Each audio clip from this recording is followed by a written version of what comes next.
Bismillahirrahmanirrahim. Assalamualaikum warahmatullahi wabarakatuh. Ketemu lagi di channel Tempatnya Berbagi. Di video kali ini, saya ingin membahas tentang gimana sih agar kita tetap positif dan produktif di tengah kesulitan.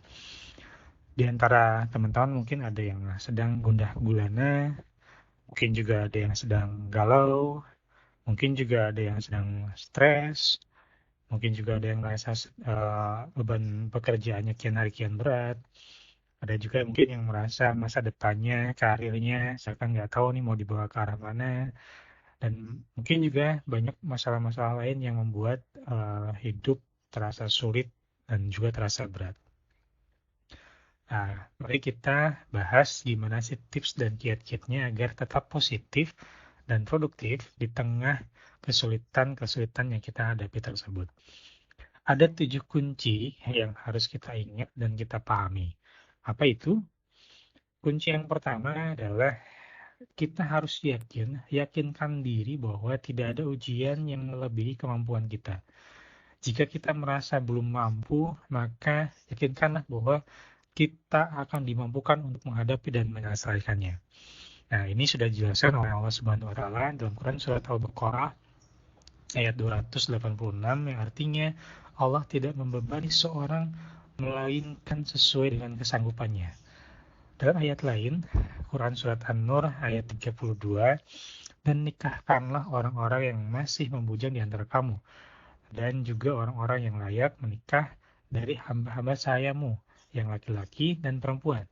Jika mereka miskin, ini yang ingin saya garis bawahi, jika mereka miskin, Allah akan memberikan kemampuan kepada mereka dengan karunia-Nya, dan Allah maha luas pemberiannya, maha mengetahui. Nah, itu garis bawah yang ingin saya tekankan. Jika mereka miskin, Allah akan memberikan kemampuan. Sangat jelas ya. Kemudian dalam surat lain, At-Talaq ayat 2 sampai dengan 3, artinya barang siapa yang bertakwa kepada Allah, maka Allah akan menunjukkan kepadanya jalan keluar dari kesusahan dan diberikannya rezeki dari jalan yang tidak disangka-sangka. Dan barang siapa yang bertawakal kepada Allah, niscaya Allah mencukupkan keperluannya. Di sini juga sangat jelas bahwa Allah akan memberikan jalan keluar dari kesusahan-kesusahan kita dan juga rezeki dari jalan yang bahkan kita tidak duga-duga. Dengan catatan kita termasuk ke dalam golongan orang yang bertakwa, yang bertawakal kepada Allah. Itu kunci yang pertama yang kita harus pegang ya.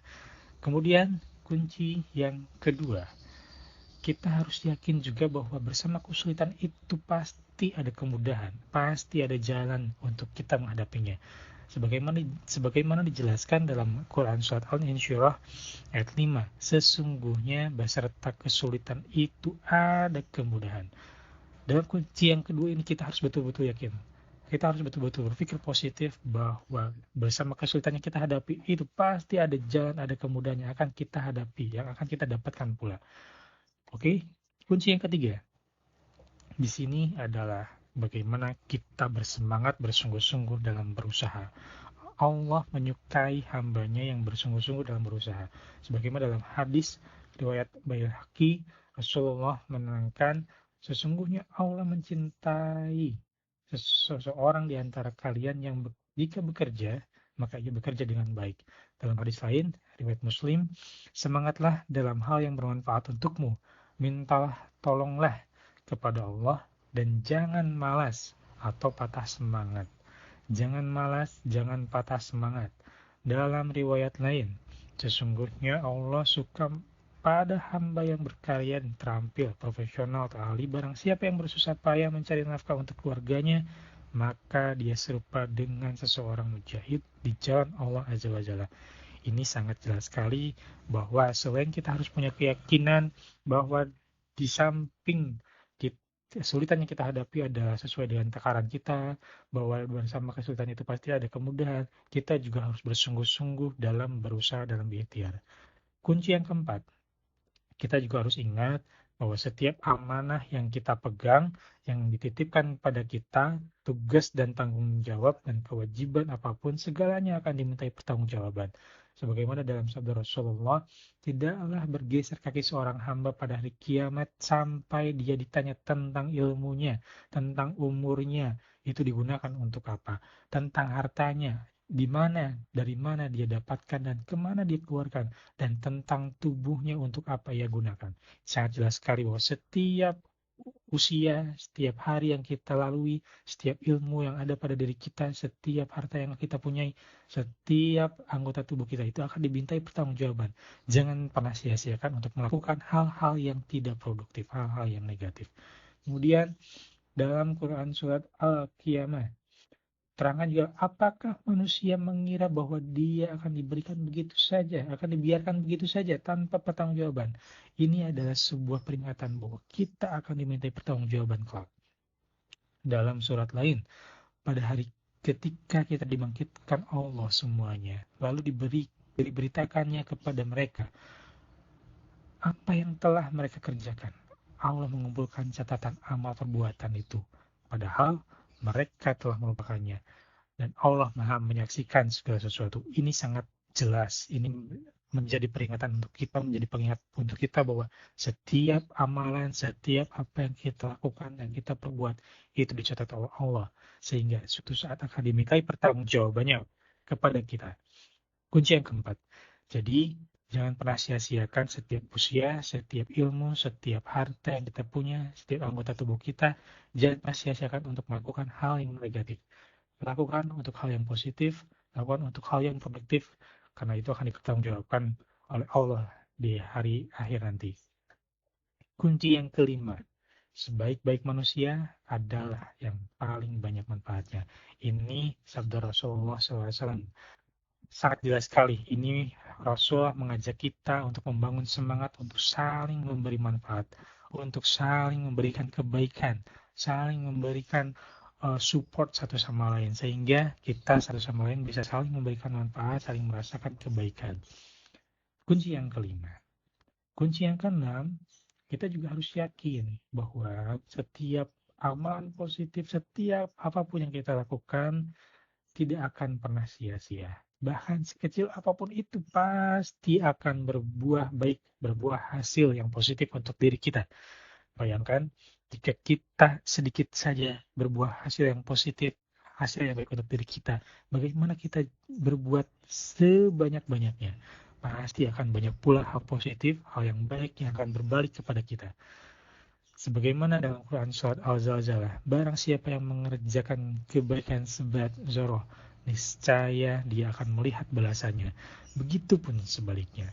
Maka mari kita perbanyak sebanyak-banyaknya untuk berbuat positif, memberikan hal yang positif, hal yang produktif, agar hal kebaikan, hal yang positif pun banyak pula berbalik kepada kita. Kunci yang ketujuh, di sini adalah semangat kita untuk berpikir positif, tidak mengeluh, banyak bersyukur, karena hal ini akan mempengaruhi dalam mood kita, dalam psikologis kita dalam berusaha. Sehingga dalam berusaha setiap hari kita akan terus merasa semangat, terus merasa bahwa kita ini sangat beruntung. Bagaimana? Kita sudah dijelaskan juga oleh Allah bahwa jika kita bersyukur, maka Allah akan menambah nikmatnya kepada kita. Jika kita bersyukur, Allah akan tambah.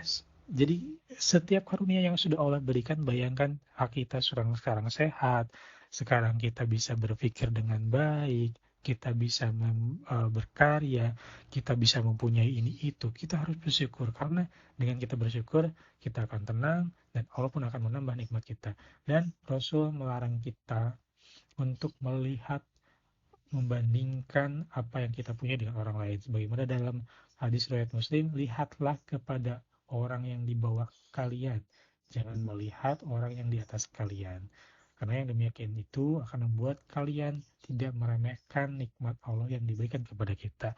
Kita tidak boleh membandingkan dengan orang lain dalam hal mereka yang lebih tinggi. Kita harus merasa bersyukur bahwa masih banyak orang yang mungkin tidak seberuntung kita.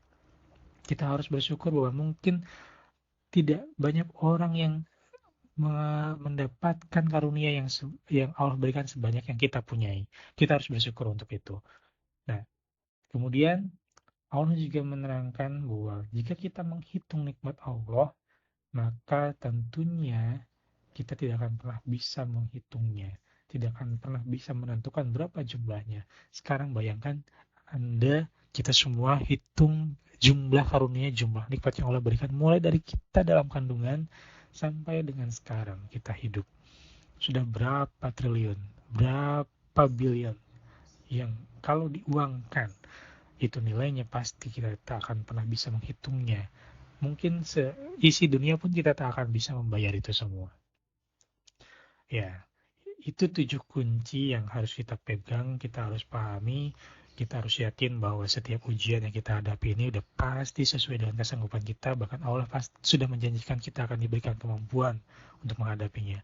Dan Allah pun sudah menjanjikan bahwa bersama kesulitan itu pasti ada kemudahan. Dan kita pun diharuskan untuk bersungguh-sungguh dalam berusaha, harus bersemangat. Kita tidak boleh mengeluh, kita tidak boleh berkeluh kesah. Dan kita pun harus yakin bahwa sekecil apapun yang kita perbuat, itu pasti Allah akan memberikan hasil yang positif untuk kita, hasil yang baik untuk kita. Baik, itu 7 kunci yang harus kita ingat, yang kita harus pegang dalam menjalani hidup kita agar tetap positif dan tetap produktif. Nah, terakhir saya ingin mengajak saudara-saudara, teman-teman semua untuk selalu positif, tetap semangat dan terus belajar, serta selalu berbagi kebaikan. Oke, demikian video kali ini. Sampai ketemu lagi di video berikutnya. Terima kasih. Assalamualaikum warahmatullahi wabarakatuh.